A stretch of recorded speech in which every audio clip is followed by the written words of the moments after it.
കളിച്ചും ചിരിച്ചും വളരേണ്ട കുഞ്ഞു ബാല്യത്തിൽ കളിചിരിയോടൊപ്പം തന്നെ ശരിയായ ചുറ്റുപാടും പഠനവും അനിവാര്യമാണ്. ഈ പ്രായത്തിൽ നിങ്ങളുടെ കുട്ടികളെ വളർത്താം ഏറ്റവും മികച്ച അന്തരീക്ഷത്തിൽ. 2026-27 അധ്യയന വർഷത്തിലേക്കുള്ള അഡ്മിഷൻ ആരംഭിച്ചിരിക്കുന്നു.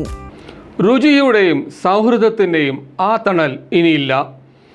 വടക്കാഞ്ചേരിയുടെ സ്വന്തം നാണാവ് ഓർമ്മയായി. വികസന സ്വപ്നങ്ങൾക്ക് മങ്ങൽ.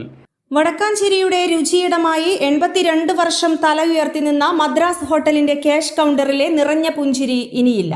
മുൻ പഞ്ചായത്ത് മെമ്പർ, കോൺഗ്രസ് മണ്ഡലം പ്രസിഡന്റ്, അഖമല ഭാരതീയ വിദ്യാഭവൻ സ്ഥാപകരിൽ പ്രമുഖൻ എന്നീ നിലകളിൽ നാടിന്റെ ജനകീയ മുഖമായിരുന്ന പുലിക്കോട്ടിൽ മഠം PV നാരായണസ്വാമി വിടവാങ്ങി. രാഷ്ട്രീയം മറന്ന് സൗഹൃദങ്ങൾക്ക് വില കൽപ്പിച്ച വികസന കാര്യങ്ങളിൽ വ്യക്തമായ കാഴ്ചപ്പാട് വെച്ചു പുലർത്തിയ നാണാവ് എന്ന ജനകീയ നേതാവിന്റെ വിയോഗം വടക്കാഞ്ചേരിക്ക് തീരാനഷ്ടമാണ്.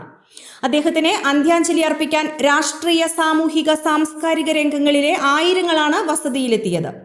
കേരളത്തിലെ പ്രമുഖ രാഷ്ട്രീയ നേതാക്കളുടെയെല്ലാം നിത്യ സന്ദർശന കേന്ദ്രമായി മദ്രാസ് ഹോട്ടലിനെ മാറ്റിയ സ്വാമി വെജിറ്റബിൾ ഭക്ഷണ രംഗത്ത് തനതായ ഒരു ബ്രാൻഡ് തന്നെ കെട്ടിപ്പടുത്തു. കേന്ദ്ര സഹമന്ത്രി സുരേഷ് ഗോപി ഇപ്പോൾ നടത്തുന്ന കലുങ്ക് സഭയ്ക്ക് സമാനമായി വർഷങ്ങൾക്ക് മുമ്പ് വടക്കാഞ്ചേരി ശിവക്ഷേത്ര ആൽത്തറയിൽ വികസന സഭ നടത്താൻ നേതൃത്വം നൽകിയത് നാരായണസ്വാമിയാണ്. ഈ സഭയിലാണ് അഖമല ഭാരതീയ വിദ്യാഭവൻ സ്കൂളിനെ കുറിച്ചുള്ള ആശയം പിറന്നു വീണത്.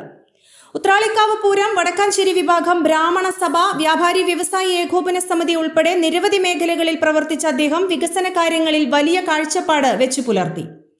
വടക്കാഞ്ചേരി ബൈപ്പാസ്, എങ്കക്കാട് റെയിൽവേ മേൽപ്പാലം എന്നിവ അദ്ദേഹത്തിന്റെ സ്വപ്ന പദ്ധതികളായിരുന്നു. സംസ്കാര ചടങ്ങുകൾ തിങ്കളാഴ്ച രാവിലെ 10:30 വടക്കാഞ്ചേരി ബ്രാഹ്മണ സഭ ശ്മശാനത്തിൽ നടന്നു.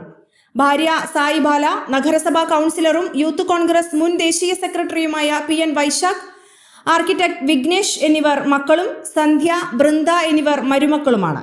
പ്രമുഖർ ഉൾപ്പെടെ നിരവധി പേർ സംസ്കാര ചടങ്ങിൽ പങ്കെടുത്തു.